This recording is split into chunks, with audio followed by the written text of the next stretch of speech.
Let us move on to our next questioner at the microphone over there. Mr. Edelman. Welcome to America, Mr. Mandela. I'm Ken Edelman. Those of us who share your struggle for human rights and against apartheid have been somewhat disappointed by the models of human rights that you have held up since being released from jail. You've met over the last 6 months 3 times with Yasser Arafat, who you have praised. You have told Gaddafi that you share the view and applaud him on his record of human rights and his drive for freedom and peace around the world. And you have praised Fidel Castro as a leader of human rights and said that Cuba was one of the countries that's head and shoulders above all other countries in human rights, despite the fact that documents of the United Nations and elsewhere show that Cuba is one of the worst. I was just wondering, are these your models of leaders of human rights? And if so, would you want a Gaddafi or an Arafat or a Castro to be a future president of South Africa? One of the mistakes which some political analysts make is to think that their enemies should be our enemies.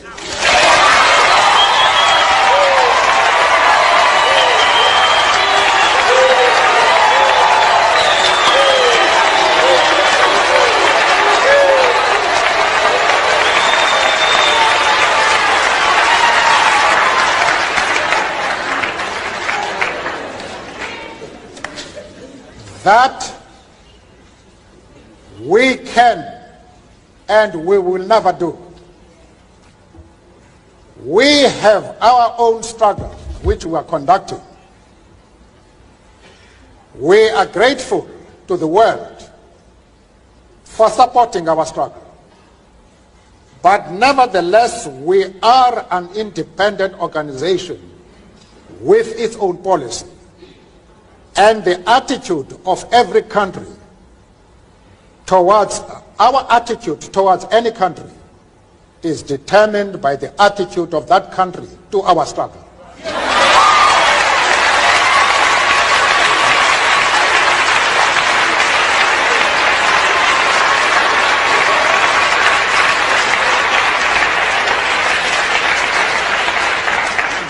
Yasser Arafat, Colonel Gaddafi, Fidel Castro support our struggle to the hilt.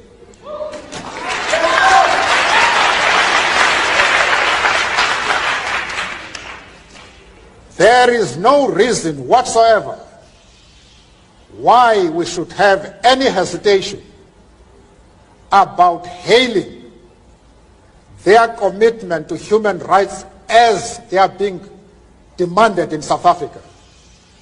Our attitude is based solely on the fact that they fully support the anti-apartheid struggle.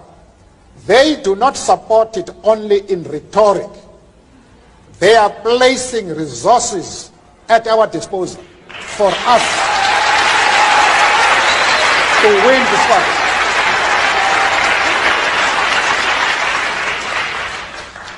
That is the position.